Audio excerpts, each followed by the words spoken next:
Bom dia, pessoal. Bom dia. Ah, melhorou muito. Bom, vamos ao nosso segundo dia do nosso congresso, Competitividade em Compras. Quero que vocês estejam hoje muito animados como estavam ontem. E queria dar as boas-vindas ao Fábio Miguel. Seja bem-vindo. Obrigado. Muito obrigado. Bom dia. Bom dia, gente. Vou falar um pouquinho de algo que esse ano quase não nos preocupa, né? Ninguém está preocupado com o câmbio.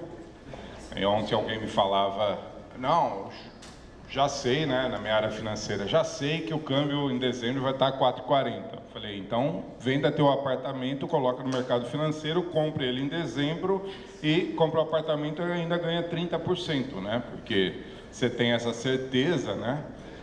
Todos esses que têm certeza fizeram orçamento ano passado a que taxa de câmbio? Alguém lá fez a 3 dentro da casa de vocês? Não.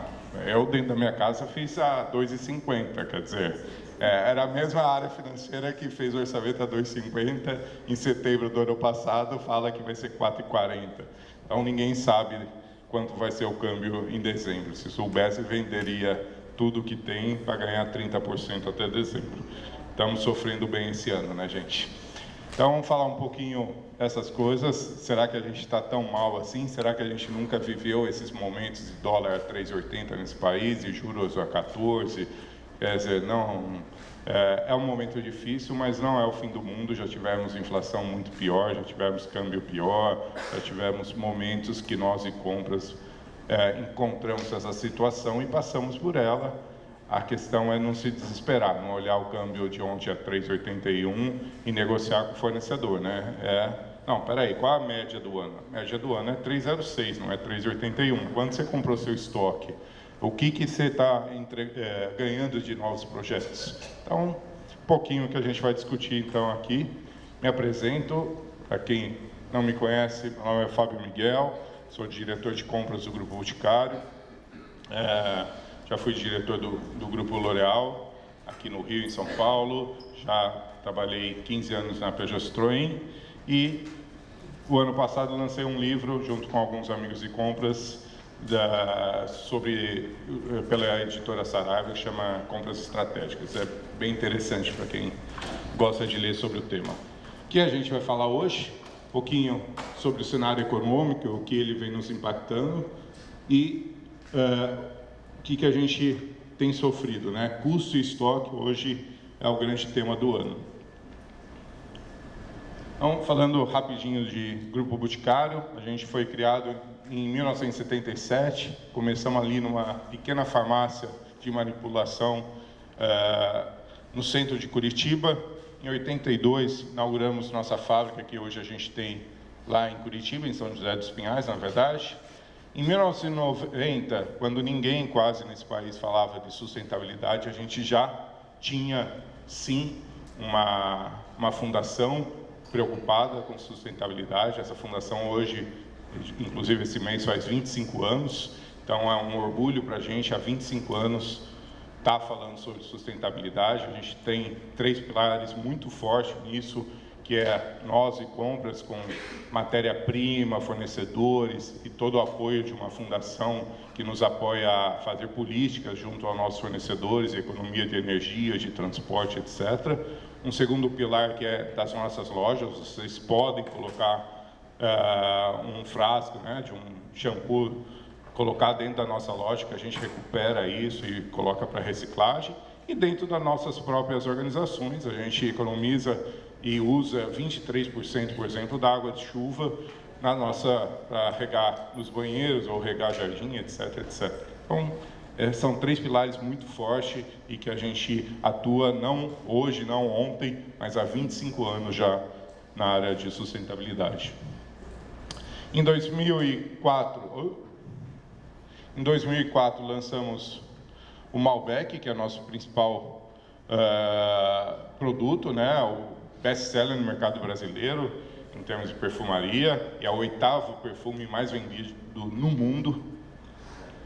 Em 2010 criamos o Grupo Boticário, e aí com novas unidades, novas marcas, Eudora, quem disse Berenice, Beauty Box. E o ano passado, 2014, inauguramos uma nova fábrica e um novo CD na Bahia.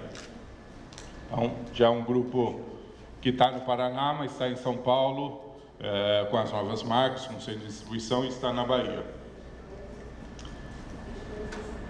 Temos 7.000 funcionários, 22 indiretos com as lojas. Fomos eleitos ano passado a melhor empresa para se trabalhar na área de bens de consumo. Fomos eleitos como uma das melhores empresas para iniciar a carreira também. Então, algumas coisas, o pilar muito forte também em pessoas dentro do Grupo Boticário. A gente tem uma creche para funcionários do grupo a 100 metros da nossa fábrica. Então, as mulheres podem deixar seus filhos até 4, 5 anos de idade ali e trabalhar sossegada perto da fábrica, né? A gente entende o que é uma mãe, a preocupação de estar ali 100 metros só do filho doente, que precisa estar na escola, precisa trabalhar. É muito forte isso dentro do grupo.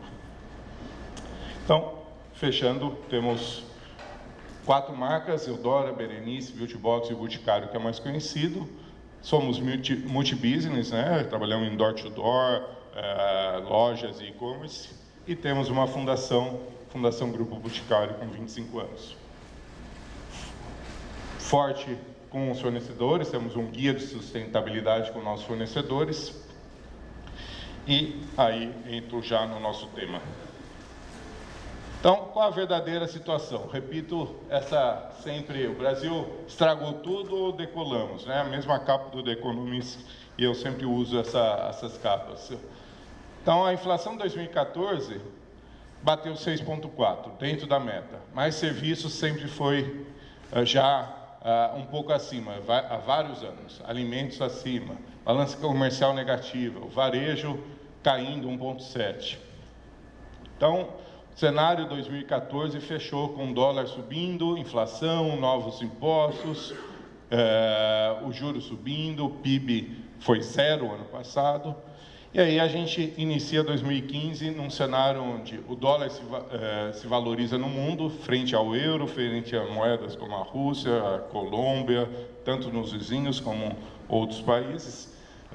A Selic subindo muito como forma de controlar a inflação, energia elétrica mais de 50% de aumento, redução de ganhos reais de salário. O salário, quem teve o primeiro semestre aí um pouco perdeu, né, em relação à inflação 12 meses, impostos, confiança do consumidor da indústria caindo e o nível de emprego aumentando, porém ainda, quando a gente olha a taxa de emprego, ela é baixa, né, se comparado a outros países, além do que hoje é o desemprego de 2015, é o desemprego que a gente tinha em 2010. Foi o auge, né, nunca antes na história desse país, crescemos 7,5% ali o desemprego era o que é hoje. Quer dizer, teve esse fator desemprego, sim, piorando esse ano e vai piorar.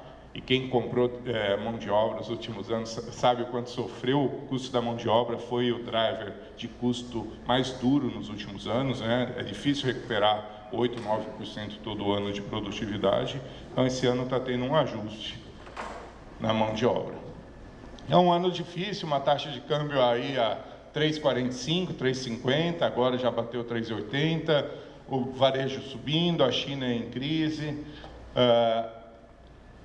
O governo inicia o ano com um freio, né, de arrumação, que a gente chama, aumentando impostos, aumentando juros, aumentando tributos sobre crédito. Ontem, quem viu as notícias ontem, está na capa dos jornais de hoje, o governo cortando 26 bi, aumentando outros impostos para ver se a gente, o ano que vem, tem uma retomada da economia, dá uma enxugada no governo e consegue destravar aí um pouco. Lógico que tudo isso é uma soma, né, gente? Não é um item, não é só o corte de gasto, não é só a redução de ministério que vai resolver. Então, esse ano a gente tem muito focado em custo e estoque. É esse o desafio do ano para nossas áreas de compras, né? É o dólar que impacta, é a mão de obra que impacta, é a energia que impacta, né? Recebi um e-mail um pessoal meu interno falando: nossa, o dólar bateu 3,87, Fábio, e aí, o que vamos fazer? A não ser que você tenha o telefone do presidente do Banco Central, né? Eu não tenho muito o que fazer. Agora, o dólar é um dos meus problemas, né? A energia 50% é o meu problema. O volume de negócios que crescia 20%, 30% no setor de cosméticos, que é um setor bastante resiliente, é um setor que mesmo em crises cresce, né? O efeito batom, o famoso efeito batom, se caracteriza na prática hoje, mas não vai crescer 20, 30, né? Se crescer 10, estamos todo mundo feliz. Então, mão de obra 9 também impacta. Então, o dólar é um dos meus problemas, né? Ter estoque é um outro problema. Então, o dólar não é sozinho o meu problema, né? A confiança do consumidor caindo, isso sim é meu problema. A confiança da indústria caindo, isso sim é meu problema, né?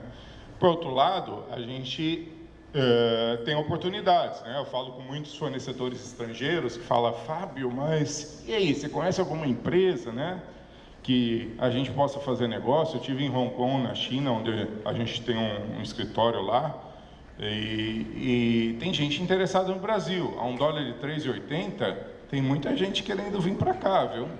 Então, fica barato investir no Brasil, como fica barato exportar do Brasil, né? Tem os dois lados da moeda. Cenário mundial. Brasil e outros BRICS começam a fazer parte da economia mundial, mais 50% do PIB. O PIB mundial vem se reduzindo, né? Já foi na faixa de 5, 5,5, hoje deve ficar na faixa de 3. Europa flat há anos. O Brasil ainda é um dos principais países de destino de capital estrangeiro direto, né? Então, 2014 está para fechar, mas o Brasil foi o quarto, se manteve em quarto. 2015 não deve ser na proporção de 60 bi, mas deve ficar em 40 bi. Perdemos 20 bi em 2015, mas ainda Brasil, além de China, Rússia e Estados Unidos, são os principais destinos de investimento externo direto dos países com dinheiro, né? E isso é dinheiro na produção. Quando a gente olha a indústria automobilística, a mesma coisa. Onde que veio? Os países que, dito emergentes, né? Você tinha uma produção concentrada antigamente. Não funciona. 80%, 80% Estados Unidos, Europa e Japão, e 20% no resto do mundo. Há 20 anos atrás, há 10 anos era 70-30, e agora já está 40-60. Ou seja, a indústria automobilística veio para os países dito em desenvolvimento e não mais se concentra em Estados Unidos, Europa e Japão. O mundo da perfumaria, o Brasil era quarto, hoje já é segundo, né? Já é segundo, né? Em perfumaria o Brasil é o primeiro, né? Então, o Brasil salta no mercado importante e como segundo player do mundo. E aí vai ficar ali concorrendo, lógico que a China uma hora passa longe, os Estados Unidos estão em primeiro, o Brasil está ali empatado com a China como um dos primeiros, como segundo e terceiro, né? A China, um PIB de 10 bi, uma população de 1,5 bi, cresce 7%, desemprego baixo. O nível de crescimento da China vai se reduzindo, já foi 14, veja, em 2007, caiu para 10, caiu para 7, e agora a ideia é que vá num patamar mais de 6 e 5. Mas ainda a China continua sendo importante para o mundo, né? Olha o que ela compra do alumínio do mundo, 50%, níquel, cobre, zinco. Quer dizer, a China ainda continua influenciando muito nossas economias, porque ela é a grande compradora de commodities nesse mundo.